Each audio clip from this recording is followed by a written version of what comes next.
السلام علیکم، welcome back to اندر ایپیسوڈ آف اور سیرہ سیریز۔ پچھلی ایپیسوڈ میں ہم نے اسلامی تاریخ کا ایک بہت بڑا واقعہ، معرکہ یا اسے غزوہ بھی آپ کہہ سکتے ہیں، اس کے بارے میں ڈسکس کیا تھا۔ اس کے تھوڑے پری کانٹیکسٹ اور اس کے آفٹر کانٹیکسٹ کو دیکھا تھا کہ کیسے ایک جو اتنا بڑا تاریخ اور مسلمانوں کی پہلی جو فیصلہ کن جنگ تھی، اس کے کانٹیکسٹ کو ایکسپلور کیا تھا۔ In this episode we will further explore the chapter of اور سیرہ سیریز۔ ویڈیو کے اینڈ تک لازمی دیکھیے گا، لائک کر دیجیے گا، کامنٹ سیکشن میں اپنا فیڈ بیک بھی ضرور دیجیے گا اور سبسکرائب کرنا نہ بھولیے گا۔ بدر کی فتح کے بعد مسلمانوں نے مدینہ میں اپنی پوزیشن قائم رکھنے کے لیے کافی زیادہ چیلنجز کا سامنا کیا، جس کے چلتے مختلف قبیلوں کے ساتھ جنگیں اور لڑائیاں بھی کیں، اور اس کے ساتھ ساتھ قبائلوں کے ساتھ جو ہے وہ معاہدے بھی ہوئے۔ مدینہ کے جو یہودی قبائل تھے، ان کے مسلمانوں کے ساتھ جو تنازعات تھے وہ بڑھتے چلے گئے، جس کے چلتے بنو قینقاع جو قبیلہ تھا، انہوں نے مسلمانوں کے خلاف کھلم کھلا دعوتیں شروع کر دیں اور طرح طرح کی شرارتیں اور مسلمانوں کو اذیت پہنچانا شروع کر دی، جس کے چلتے نبی کریم علیہ السلام نے ایک مرتبہ ان کو جمع کر کے نصیحت بھی فرمائی، لیکن وہ باز نہ آئے۔ اور ایک مرتبہ ایک مسلمان عورت ان کے بازار میں، جو بنو قینقاع کا بازار تھا، اس میں ایک سونار کے پاس گئی جو کہ ایک یہودی تھا، اور سونار جو تھا، جو یہودی، وہ بار بار اصرار کر رہا تھا کہ وہ عورت جو تھی وہ اپنی شکل دکھائے، لیکن وہ با پردہ تھی، تو جس کے چلتے انہوں نے انکار کیا۔ تو یہودی نے یہ شرارت کی، نے وہ جو عورت تھیں ان کا جو نقاب تھا اس کو کسی چیز کے ساتھ باندھ دیا، اور جب وہ اٹھیں تو وہ بے پردہ ہو گئیں، جس کے چلتے پھر انہوں نے شور مچایا، اور ایک مسلمان جو تھا اس نے یہ سارا معاملہ دیکھا تو اس نے وہ یہودی پر حملہ کیا اور اسے مار ڈالا، جس کے چلتے اس بازار میں یہودیوں نے پھر اس مسلمان پر حملہ کر اسے بھی مار ڈالا۔ تو یہ صورتحال جب نبی کریم علیہ السلام کو بتائی گئی تو نبی کریم علیہ السلام کے صبر کا پیمانہ لبریز ہو گیا، اور نبی کریم علیہ السلام نے پھر مسلمانوں کا لشکر لے کر بنو قینقاع پر چڑھائی کر دی، اور تقریباً 15 دن کے قریب بنو قینقاع کا محاصرہ بھی کیا، جس کے چلتے پھر بنو قینقاع نے تھک ہار کر اپنے ہتھیار ڈال دیے اور وہ مدینہ چھوڑ کر چلے گئے۔ اسی کے چلتے قریش کے جو لوگ تھے وہ اپنی جو پہلی ناکامی تھی بدر کی صورت میں دیکھنے کے بعد، ان کے اندر بدلے اور نفرت کی جو آگ تھی وہ مزید بھڑکنے لگی، اور جس کے چلتے وہ مسلمانوں کے خلاف ایک اور بڑی جنگ کی جو سازش تھی وہ کرنے لگے، اور 1 سال کے عرصے میں انہوں نے مسلمانوں کے خلاف ایک اور بڑی جنگ کی جو تیاری تھی وہ مکمل کر لی، اور 3000 کا لشکر لے کر وہ مکہ سے نکل پڑے، جس میں 15 کے قریب عورتیں بھی شامل تھیں، اور یہ لشکر جو تھا وہ جنگی ساز و سامان اور اسلحہ سے لیس ہو کر مکہ سے نکل پڑتا ہے اور مدینہ کی طرف جو ہے وہ روانہ ہو جاتا ہے۔ احد کی لڑائی اسلامی تاریخ میں ایک بہت اہم مرحلہ تھی مسلمانوں کے لیے۔ جب اس لشکر کی خبر نبی کریم علیہ السلام کو مدینہ میں پہنچتی ہے تو مدینہ میں جو مسلمان تھے وہ بھی ہر قسم کے حالات سے نمٹنے کے لیے اپنی تیاری جو ہے وہ شروع کر دیتے ہیں، اور ہر وقت اپنے ساتھ جو ہے وہ ہتھیار رکھتے تھے، ایون کہ نماز کے وقت بھی وہ ہتھیار جو تھے اپنے جو تھے اس سے الگ نہیں کرتے تھے، یعنی وہ بالکل مینٹلی طور پر اپنے طور پر بالکل پریپیئر ہو چکے تھے کہ کسی بھی صورتحال کا ان کو سامنا کرنا پڑ سکتا تھا۔ قریش کا لشکر مکہ سے نکل کر شام کے رستے سے ہوتے ہوئے مدینہ کے قریب احد پہاڑ کے دامن میں رکتا ہے، اور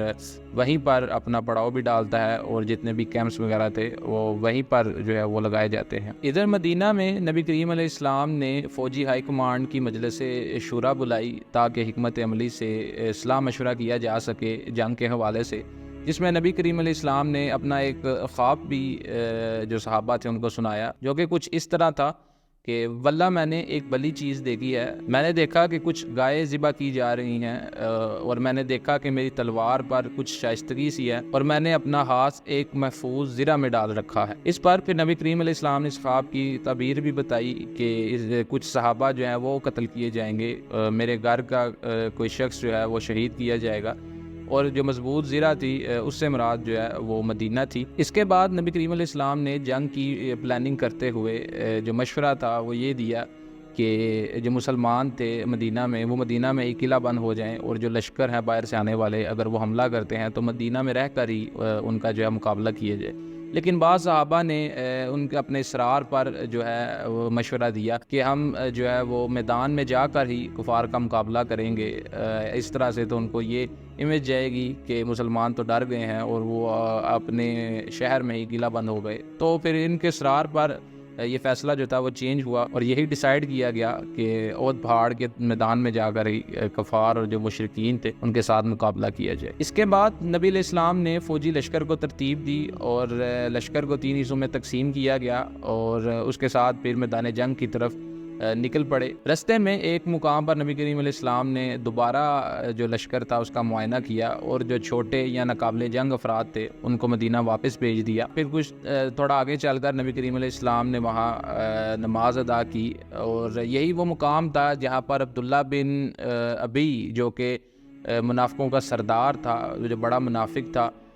اس نے بغاوت شروع کر دی اور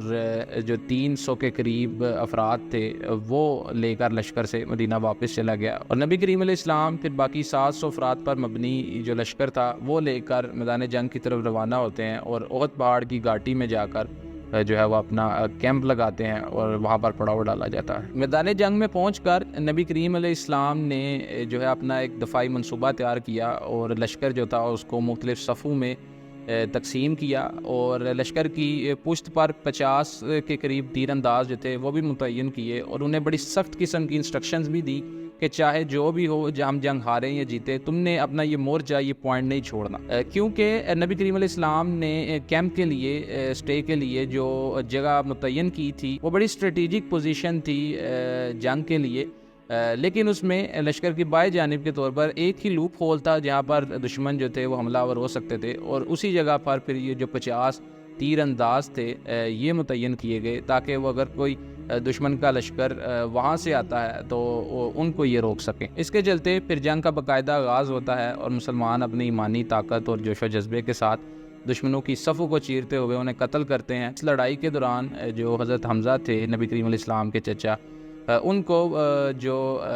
وحشی بن محرب نامی ایک شخص بزدلانہ طور پر قتل کر دیتا ہے اور نبی کریم علیہ السلام کے جو چچا ہیں وہ شہید ہو جاتے ہیں۔ حضرت حمزہ رضی اللہ تعالیٰ عنہ کی شہادت جو تھی اس نے مسلمانوں کو ایک بڑا دھچکا دیا اور مسلمانوں میں جو تھے ان کے حوصلے تھے وہ تھوڑے سے مدھم ہونے لگے، جس پر چلتے نبی کریم علیہ السلام نے مسلمانوں کو جنگ جاری رکھنے کا حکم دیا اور مسلمان جو تھے غیر تلافی نقصان کے باوجود بھی وہ لڑتے رہے۔ دیکھتے ہی دیکھتے مسلمانوں نے اتنی بہادری سے جو دشمنوں کا مقابلہ کیا تو پھر قریش کی حوصلے جواب دے گئے، جو لشکر مسلمانوں کے مقابل میں تھا ان کے حوصلے جواب دے گئے اور وہ درہم برہم ہونے لگے اور جو ان کی صفیں تھیں، ان کا لشکر تھا وہ بھی بکھرنے لگا اور وہ راہ فرار اختیار کرنے لگے۔ اسی کے چلتے پھر ایک ٹرننگ پوائنٹ آتا ہے کہ جو تیر انداز تھے نبی کریم علیہ السلام نے لشکر کی پشت پناہی کے لیے کھڑے کیے تھے 50، جن کو سخت انسٹرکشنز بھی دی گئی تھی کہ انہوں نے وہ سپاٹ نہیں چھوڑنا، وہ جب دیکھتے ہیں کہ مسلمان کی جیت ہو رہی ہے اور مسلمان مال غنیمت تقسیم کر رہے ہیں تو ان میں 40 کے قریب جو تیر انداز تھے وہ اپنا جو مورچہ تھا وہ چھوڑ دیتے ہیں اور مال غنیمت کے پیچھے دوڑ پڑتے ہیں، جبکہ جو ان کے اوپر جو کمانڈر جو لگائے گئے تھے انہوں نے کہا بھی تھا کہ نبی کریم علیہ السلام نے تمہیں یہ جگہ چھوڑنے سے منع کیا ہے، لیکن وہ ان کی بات نہیں مانتے اور 40 کے قریب جو تیر انداز تھے وہ اپنی جگہ چھوڑ دیتے ہیں اور 10 تیر انداز پیچھے رہ جاتے ہیں، جس کے چلتے پھر خالد بن ولید رضی اللہ تعالیٰ عنہ جو تھے وہ اس وقت تک مشرک تھے، وہ بھی مسلمان نہیں ہوئے تھے اور ان کی طرف سے ہی لڑنے آئے تھے، وہ پہلے بھی 2-3 دفعہ انٹروین کرتے ہیں اس رستے سے آنے کی، لیکن تیر اندازوں نے ان کو بڑی مہارت کے ساتھ روکے رکھا تھا، لیکن جب یہ مسلمان 40 کے قریب تیر انداز جو تھے یہ اپنا مورچہ چھوڑ دیتے ہیں تو یہ موقع دیکھتے ہوئے خالد بن ولید جو تھے وہ اس رستے سے داخل ہوتے ہیں اور جو 10 تیر انداز وہاں موجود تھے ان کو بھی شہید کرتے ہیں اور پھر اس طرح سے وہ پھر نبی کریم علیہ السلام کے ساتھ جو مسلمان تھے ان پر حملہ آور ہوتے ہیں، اور جیسے ہی وہ حملہ آور ہوتے ہیں تو دیکھتے دیکھتے جو میدان جنگ تھا اس کی بازی پلٹ جاتی ہے اور قریش جو تھے وہ ایک دم سے پھر جمع ہونے شروع ہو جاتے ہیں اور جو مسلمان تھے ان کے اندر اب جو تھی وہ گڑبڑاہٹ سی اور ایک عجیب سی صورتحال پیدا ہو گئی کہ نبی کریم علیہ السلام نے پھر جب یہ دیکھا حضرت خالد بن ولید رضی اللہ تعالیٰ عنہ کو اپنی طرف آتے ہوئے تو انہوں نے مسلمانوں کو آواز لگائی تاکہ وہ نبی کریم علیہ السلام کی پروٹیکشن کے لیے آئیں، لیکن وہ آواز جو تھی وہ مسلمانوں سے پہنچنے سے پہلے جو حضرت خالد بن ولید اور مشرک تھے ان تک پہنچ گئی، تو وہ پھر نبی کریم علیہ السلام کے ساتھ زیادہ تیزی کی طرف دوڑے، جس کے چلتے پھر صورتحال بالکل ہی ڈیفرنٹ ہو گئی، بالکل ہی بدل گئی۔ جو مسلمان تھے ایون کچھ مسلمان ایسے بھی تھے جن کے اندر ان کو اتنی سمجھ نہیں آئی، وہ اپنے ہوش ہی کھو بیٹھے کہ وہ مسلمان ایک دوسرے کو قتل کرنے لگ گئے، یہ سمجھ کر کہ یہ ہمارا مخالف ہے۔ تو اس کے چلتے پھر نبی کریم علیہ السلام کو جو تھی وہ کافی چوٹیں بھی لگیں۔ نبی کریم علیہ السلام کا دان مبارک جو تھے، ایک دان مبارک وہ بھی شہید ہوا۔ اس کے علاوہ نبی کریم علیہ السلام کو تلوار ماری گئی، لیکن ذرا کی وجہ سے نبی کریم علیہ السلام کی جو ذرا تھی وہ نہیں ٹوٹی۔ تو نبی کریم علیہ السلام کو پھر زخم بھی آئے، چہرے پر جو ہیلمٹ تھا یا جو آرمر قسم کا، اس کی کڑیاں نبی کریم علیہ السلام کی آنکھوں کے اوپر والی جو ہڈی ہے اس کے اندر گھس گئیں، اور نبی کریم علیہ السلام شدید زخمی ہوئے۔ لیکن جو کچھ صحابہ تھے نبی کریم علیہ السلام کے گرد، وہ بڑی مہارت کے ساتھ اور بڑی جرأت مندی کے ساتھ جو ہے وہ لڑتے رہے ان سے، اور جس میں 7 کے قریب یا 8 صحابہ جو تھے وہ شہید بھی ہوئے۔ اور نبی کریم علیہ السلام کو اس کے بعد جو ہے وہ ایک محفوظ مقام پر شفٹ کر دیا گیا، جس کے چلتے پھر جو صحابہ تھے وہ نبی کریم علیہ السلام کے پاس دوبارہ جمع ہوئے، اور نبی کریم علیہ السلام کی انہوں نے حفاظت کی۔ اور اس طرح سے پھر یہ جو جنگ تھی، اب نبی کریم علیہ السلام ایک محفوظ مقام پر تھے، ایک پہاڑی کی چوٹی پر، جس کے چلتے پھر جو قریش تھے یا دشمن تھے وہ نبی کریم علیہ السلام تک نہیں پہنچ پا رہے تھے۔ کافی دیر تک کوششیں جاری رکھی گئیں، لیکن جو تھے قریش وہ ناکام رہے، اور اس کے چلتے پھر کچھ ڈائلاگ بھی ہوئے جو ابو سفیان تھے جو لیڈ کر رہے تھے اس سارے کاروان کو اور اس لشکر کو، ان کی اور حضرت عمر رضی اللہ تعالیٰ عنہ کے درمیان۔ اور پھر انہوں نے یہ کہہ کر کہ دوبارہ ہم آئیں گے اور جو ہے ہم اپنا بدلہ پورا کریں گے، یا اپنا جو وعدہ ہے وہ پورا کریں گے، یہ کہہ کر وہ پھر اپنا لشکر لے کر واپس چلے جاتے ہیں، اور اس طرح سے یہ جو جنگ تھی یہ اختتام پذیر ہوتی ہے۔ احد کی لڑائی کے بعد مسلمانوں نے اپنے دشمنوں کی طرف سے جاری کردہ خطرات کا سامنا کیا۔ اسی دوران کافی جو غزوات تھی وہ بھی پیش آئیں، جو غزوات اور لڑائیاں تھیں وہ بھی کافی مسلمانوں کے جو تھی سامنے آئی، اور مسلمانوں نے ان کا مقابلہ بھی کیا۔ لیکن اس کے ساتھ ساتھ ایک جو نوٹیبل چیز تھی وہ بنو النضیر کا معاملہ تھا، جو بنو النضیر کے ساتھ مسلمانوں نے پھر جس طرح سے جو معاملات کیے وہ تھا، اور وہ کچھ اس طرح سے کہ بنو النضیر جو تھا یہودی قبیلہ، غزوہ احد کے بعد انہوں نے بھی مسلمانوں کے خلاف کھلم کھلا دعوتیں شروع کر دی، اور مسلمانوں کو اذیتیں اور تنگ کرنا شروع کر دیا، اور اس کے ساتھ ساتھ نبی کریم علیہ السلام کو قتل کرنے کا منصوبہ بھی بنایا اور کوشش بھی باقاعدہ کی گئی، جس کے چلتے پھر نبی کریم علیہ السلام نے انہیں پیغام بھیجا کہ وہ مدینہ چھوڑ کر چلے جائیں، اور اس کے جواب میں انہوں نے کہا کہ ہم مدینہ نہیں چھوڑیں گے، آپ جو چاہے آپ کا دل کرے وہ کر لیں۔ تو نبی کریم علیہ السلام نے پھر مسلمانوں کا لشکر لے کر بنو نذیر پر چڑھائی کر دی، اور 7 سے 15 دن کا تقریباً ان کا محاصرہ بھی کیا، جس کے چلتے پھر تھک ہار کر ان کو ہتھیار ڈالنے پڑے، اور وہ مدینہ چھوڑ کر خیبر کے مقام پر جا کر جو ہے وہ مقام پذیر ہوئے۔ اس کے بعد مسلمانوں کے ساتھ ایک اور بڑا واقعہ جو پیش آتا ہے، جسے غزوہ احزاب یا غزوہ خندق کہا جاتا ہے۔ غزوہ احزاب جو تھی یہ بیسیکلی یہودیوں کی ایک سازش تھی، اور یہودی جو تھے وہ قریش، بنو غفتان اور نجد جو تھے ان کے سرداروں کے پاس جا کر ان کو مسلمانوں کے خلاف ایک اور بڑی جنگ کے لیے تیار کرتے ہیں، اور اس طرح سے تقریباً 10,000 کا لشکر جو ہے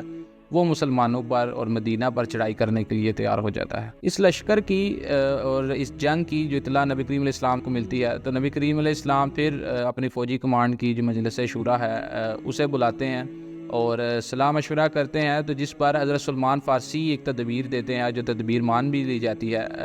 وہ تدبیر جو تھی بیسیکلی وہ خندق کھودنے کی تدبیر تھی کہ مدینہ کے گرد اطراف میں خندق کھود لی جائے، اور یہ جو اسٹریٹجی تھی، وار اسٹریٹجی، اس کے بارے میں عرب کے لوگوں کو نہیں پتہ تھا۔ یہ بیسیکلی فارس کے لوگ جو تھے وہی جب لوگ باہر سے لشکر ان کا محاصرہ کرتے تھے یا ان پر چڑھائی کرتے تھے تو وہ خندقیں کھود لیتے تھے، اور جو لشکر تھا وہ خندق پار کر کے اندر داخل نہیں ہو سکتا تھا۔ تو یہ ایک اسٹریٹجی تھی، ایک تدبیر تھی جو حضرت سلمان فارسی نے نبی کریم علیہ السلام کے سامنے اور صحابہ کے سامنے پیش کی، اور یہ تدبیر جو تھی یہ ڈیسائیڈ ہو جاتی ہے، اور اس پر پھر عمل درآمد بھی شروع ہوتا ہے۔ 40 ہاتھ گہری خندق جو تھی وہ کھودنے کا جو عمل ہے وہ شروع ہو جاتا ہے۔ پھر اس دوران پھر مسلمانوں نے نبی کریم علیہ السلام کے چند معجزات کا بھی جو تھا وہ مظاہرہ کیا، جیسا کہ نبی کریم علیہ السلام جو تھے خندق کھودتے ہوئے، ظاہری بات ہے اس وقت فاقوں سے گزر رہے تھے اور بھوک اور پیاس کی شدت تھی، اس کے چلتے بھی نبی کریم علیہ السلام اور صحابہ جو تھے وہ ڈیڈیکیٹڈ تھی اور پیشنیٹلی جو تھے وہ خندق کی کھدائی میں مصروف رہے. تو ایک صحابی جو تھے غالباً انہوں نے ایک بکری ذبح کی اور وہ چپکے سے نبی کریم علیہ السلام کے پاس آئے اور انہیں بولا کہ آپ اپنے چند ساتھیوں کے ساتھ جو ہے وہ ہماری طرف آ کر کھانا نوش فرمائیں. لیکن نبی کریم علیہ السلام جو خندق کے جتنے صحابہ تھے جو کام کر رہے تھے 1000 صحابہ کو لے کر ان کے گھر تشریف لے جاتے ہیں. لیکن وہ جو کھانا تھا وہ نبی کریم علیہ السلام کی برکت سے اور معجزانہ طور پر وہ اتنا زیادہ ہو گیا کہ وہ 1000 صحابہ نے پیٹ بھر کر کھانا کھایا. اور کھانا جو تھا وہ ابھی بھی سٹل اسی تعداد میں اتنے ہی کوانٹٹی میں موجود رہا. اس کے ساتھ ساتھ پھر خندق کھودتے ہوئے کچھ چٹانیں سامنے آتی تو نبی کریم علیہ السلام جو تھے ایک ضرب کے ساتھ چٹانوں کو ریزہ ریزہ کر دیتے. تو یہ کچھ معجزات تھے جو صحابہ کرام نے دیکھے اس خندق کی کھدائی میں. بہرحال خندق کی جو کھدائی تھی وہ کمپلیٹ ہوتی ہے اور ادھر جو 10,000 کا لشکر تھا وہ بھی مدینہ کے قریب پہنچ جاتے ہیں. اور جب یہ لشکر پہنچتا ہے تو اپنے آگے خندقیں دیکھ کر ایک طرح سے چونک جاتے ہیں کیونکہ انہوں نے بھی پہلے اس چیز کو ایکسپیرینس نہیں کیا ہوا تھا. اور وہ خندق کے گرد ہی اپنے گھوڑے وغیرہ دوڑاتے ہیں کہ کسی طرح سے اس کو پار کیا جائے. اور ادھر جو مسلمان تھے نبی کریم علیہ السلام صحابہ کو لے کر مدینہ کے قریب ایک پہاڑی پر قلعہ بند ہو جاتے ہیں اور ان کی نقل و حرکت پر نظر رکھتے ہیں. اور جیسے ہی خندق کو پار کرنے کی کوشش کی جاتی تو مسلمانوں پر تیر برساتے. کافی دفعہ کوشش کی بھی گئی لیکن مسلمانوں نے ان کی کوشش کو ناکام بنا دیا, جس کے چلتے پھر جو لشکر تھا 10,000 کا ان کو خندق کے پار ہی مدینہ کے باہر ہی ادھر پڑاؤ کرنا پڑا اور ادھر ہی اپنے ڈیرے لگانے پڑے. اس کے ساتھ ساتھ جو لشکر تھا ان میں سے کچھ اشخاص نے بنو قریظہ جو یہودیوں کا قبیلہ تھا جن کا معاہدہ مسلمانوں کے ساتھ تھا, اتحاد تھا, ان کے پاس گئے اور ان کو اس بات پر آمادہ کیا کہ وہ مسلمانوں کے خلاف بغاوت کریں اور جو ہے ان پر ہمارے ساتھ مل کر حملہ کریں. پہلے تو انہوں نے منع کیا جو یہودی تھے, لیکن جو تھے پھر آخرکار جو قریش کے سردار یا بنو غطفان کا جو سردار جو بات چیت کرنے گئے تھے ان کی بات مان لی اور جو تھے وہ مسلمانوں کے خلاف انہوں نے بغاوت شروع کر دی, جس کی خبر پھر نبی کریم علیہ السلام کو پہنچی بھی اور نبی کریم علیہ السلام نے پھر اس کی تصدیق کروائی اور یہ خبر سچ ثابت ہوئی. تو مسلمان جو تھے یا نبی کریم علیہ السلام غم زدہ بھی ہوئے یا پریشان ہوئے یہ دیکھ کر, کیونکہ آگے 10,000 کا لشکر تھا, سینٹر میں مدینہ اور نبی کریم علیہ السلام کی فوج تھی اور پیچھے بنو قریظہ نے بھی اب بغاوت شروع کر دی تھی. تو یہ خطرہ جو تھا یہ مزید بڑھ گیا کہ کس طرح سے اب جو مدینہ تھا اس کو پروٹیکٹ کیا جا سکے, جس پر پھر اللہ تعالیٰ نے نبی کریم علیہ السلام کو وحی کی اور نبی کریم علیہ السلام کو فتح کی بشارت دی. تو جس کے چلتے پھر یہ جو جنگ تھی یا یہ جو لشکر تھا جو 10,000 کا اس میں ایک ٹرننگ پوائنٹ آتا ہے کہ بنو غطفان کا ایک سردار جو تھے وہ نبی کریم علیہ السلام کی خدمت میں حاضر ہوتے ہیں اور وہ کہتے ہیں کہ میں مسلمان ہو چکا ہوں لیکن میرے قبیلوں کو یا میرے جو قبیلے کے لوگ ہیں ان کو اس بارے میں نہیں پتہ, تو آپ مجھے کچھ حکم فرما دیجئے تاکہ میں اسے بجا لاؤں. تو نبی کریم علیہ السلام نے انہیں پھر حکمت عملی جو تھی وہ ان سے کام لینے کی تلقین فرمائی اور اس کے چلتے پھر جو بنو غطفان کے وہ جو سردار تھے انہوں نے اپنے قبیلے کے لوگوں کے پاس جا کر یہ بات کہی کہ دیکھو قریش کے لوگوں کا تو ادھر کچھ بھی نہیں, تمہارا یہاں مال ہے اور یہ سب کچھ ہے, تو لڑائی سے تمہارا ہی نقصان ہوگا اور قریش کا نہیں ہوگا. تو مطلب یہ کہہ کر ان میں پھوٹ ڈالی جو اپنے قبیلے اور جو قریش کے لوگ تھے ان کے درمیان, اور اس کے ساتھ ساتھ انہوں نے قریش اور یہودی جو تھے ان کے درمیان بھی پھوٹ ڈال دی. باری باری دونوں کے پاس جا کر دونوں کو ایک دوسرے کے خلاف بھڑکایا اور عدم اعتمادی پیدا کی, بے اعتباری پیدا کی, جس کے چلتے پھر ان میں جو اتحاد ہوا تھا وہ ٹوٹ گیا اور جو لشکر تھا 10,000 کا جو مدینہ کے باہر پڑاؤ کر کے بیٹھا تھا وہ بھی کچھ دیر کے بعد کافی دنوں تک وہ وہاں پر سٹے انہوں نے کیا, لیکن پھر جو تھے ان کے قدم اکھڑنے لگے اور ان کے حوصلے پست ہونے لگے, جس کے چلتے پھر ایک رات اللہ تعالیٰ نے زوردار آندھی بھی ان پر نازل فرمائی جس کے ساتھ پھر ان کے خیمے اکھڑ گئے, ان کی جو کھانڈیاں تھیں وہ بھی الٹ گئیں اور دیکھتے ہی دیکھتے صبح تک وہ پورا میدان جو تھا وہ صاف ہو گیا اور جتنے بھی وہ لشکر تھا وہ میدان جنگ سے فرار ہو گئے اور اس طرح سے اللہ تعالیٰ نے مسلمانوں کو جو تھی وہ اس پر فتح نصیب فرمائی. غزوہ خندق کی واپسی پر نبی کریم علیہ السلام ظہر کے وقت غسل فرما رہے تھے تو حضرت جبرائیل علیہ السلام نازل ہوئے اور انہوں نے نبی کریم علیہ السلام سے کہا کہ آپ نے اپنے ہتھیار اتار دیے ہیں, حالانکہ فرشتوں نے بھی اپنے ہتھیار نہیں اتارے, لہٰذا آپ جو ہے وہ بنو قریظہ کی طرف رخ کیجیے. جس کے چلتے پہ نبی کریم علیہ السلام نے مدینہ میں منادی کروائی اور 3,000 کے لشکر کے ساتھ جو تھے وہ بنو قریظہ کی طرف جو تھے وہ چل پڑے اور بنو قریظہ کا محاصرہ کیا، جس کے چلتے پھر بنو قریظہ کو 3 جو تھے وہ آپشنز بھی پرووائڈ کیے گئے کہ وہ تینوں میں سے کوئی ایک سلیکٹ کر لیں، اس کے علاوہ کوئی آپشن نہیں۔ لیکن بنو قریظہ جو تھے انہوں نے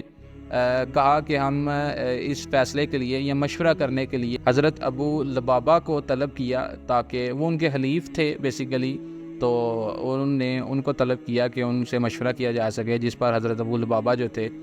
وہ ان کے پاس گئے تو انہوں نے دریافت کیا کہ اگر ہم ہتھیار ڈال دیتے ہیں تو ہمارے ساتھ کیا سلوک کیا جائے گا۔ تو جو حضرت لبابہ تھے وہ انہیں اشارتاً جو بات تھی کہ انہیں قتل کر دیا جائے گا، ان کی حلق کی طرف اشارہ کرتے ہیں، جس کا مطلب یہی تھا کہ تمہیں قتل کر دیا جائے گا۔ تو یہ اشارتاً وہ بات کرتے ہیں، اور اس کے ساتھ ہی انہیں اس طور پر احساس ہو جاتا ہے کہ انہوں نے انفارمیشن لیک کر دی، تو جس کے چلتے وہ پھر وہ بنو قریظہ کا جو قلعہ تھا اس سے نکل کر نبی کریم علیہ السلام کے پاس نہیں جاتے، بلکہ سیدھا مدینہ چلے جاتے ہیں اور خود کو ایک ستون کے ساتھ سزا کے طور پر باندھ لیتے ہیں کہ انہوں نے کیا کیا۔ پھر اس کے ساتھ جو تھے نبی کریم علیہ السلام نے اور جو صحابہ تھے، جو لشکر تھا، انہوں نے کافی دیر تک محاصرہ بھی کیا اس قلعے کا، لیکن جو یہودی تھے ان کے حوصلے پست ہوئے اور انہوں نے ہتھیار ڈال کر خود کو جو تھے نبی کریم علیہ السلام کے آگے پیش کر دیا، جس کے چلتے پھر نبی کریم علیہ السلام نے ان کو حکم دیا صحابہ کو کہ ان کے مردوں کو قیدی بنا لیا جائے، اور ان کے مردوں کو قیدی بنا لیا گیا۔ تو ان میں جو قبیلہ حضرج تھا ان کے حلیف تھے بیسیکلی یہودی، تو قبیلہ حضرج کے جو لوگ تھے انہوں نے یہ مطالبہ کیا کہ ان کا فیصلہ جو تھا وہ حضرت سعد بن معاذ رضی اللہ تعالیٰ عنہ سے کروایا جائے۔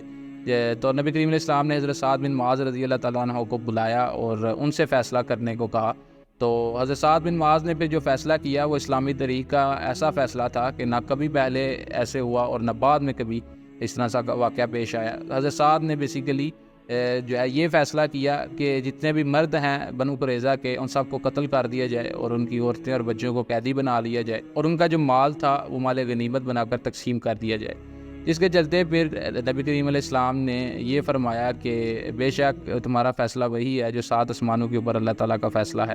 اور بنو قریظہ کے جو 600 سے 700 کے قریب جو مرد تھے ان کو پھر باری باری قتل کر دیا گیا، اور ان کی جو عورتیں اور بچے تھے ان کو قیدی بھی بنا لیا گیا اور مال غنیمت تقسیم بھی کیا گیا۔ اور یہ جو بیسیکلی سزا تھی، یہ جو 600 700 اتنا بڑا جو قتل تھا تاریخ میں بنو قریظہ کا، یہ ضروری تھا کیونکہ انہوں نے مسلمانوں کے ساتھ ایک ایسی عہد شکنی کی تھی جس کی وجہ سے مسلمانوں کی لائف سٹیک پر لگ گئی تھی۔ اس کے ساتھ پھر جو حضرت ابو لبابہ تھے جو مدینہ کے اندر خود کو ستون کے ساتھ جنہوں نے باندھا ہوا تھا، وہ کافی دنوں تک بندھے رہے اور نبی کریم علیہ السلام نے بھی ان کو نہیں کھولا کیونکہ وہ اللہ کے حکم کا انتظار کر رہے تھے۔ تو فائنلی پھر ان کے بارے میں بھی اللہ تعالیٰ جو ہے ان کی توبہ قبول فرماتے ہیں، جس کے چلتے پھر نبی کریم علیہ السلام ان کو بھی کھول دیتے ہیں۔ آج کی ایپیسوڈ کے لیے اتنا ہی، ملتے ہیں نیکسٹ ایپیسوڈ میں۔ اللہ حافظ۔